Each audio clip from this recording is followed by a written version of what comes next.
शासनाच्या मिशन सुधार योजनेअंतर्गत आयकर भरणाऱ्या तसेच आर्थिकदृष्ट्या सक्षम लाभार्थ्यांना स्वस्त धान्य योजनेचा लाभ बंद करण्याची प्रक्रिया शिरोळ तालुक्यात सुरू झाली आहे।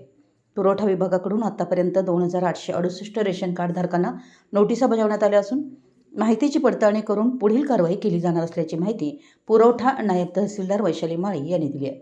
शासनाकडून अपात्र लाभार्थ्यांचा शोध घेण्यासाठी विशेष मोहीम राबवण्यात येते।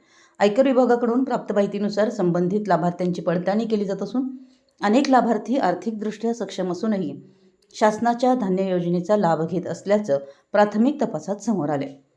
त्यामुळे अशा लाभार्थ्यांना नोटिसा बजावून स्पष्टीकरण मागवण्यात येत आहे।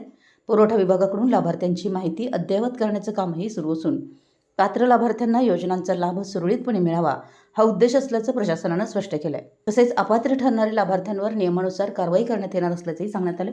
शिरोळ तालुक्यातील रेशन कार्डधारक 94,789, केशरी रेशन कार्डधारक आहेत 27,537, प्राधान्य कुटुंब लाभार्थी कार्ड संख्या 57,300 आणि अंत्योदय लाभार्थी कार्ड संख्या 4,523 आहे। पांढऱ्या शिधापत्रिका 5,419 आहेत तर नोटीस बजावलेले कार्डधारक 2,868 आहेत। मराठी एस न्यूजसाठी शिरोळहून दिलीप कोळी।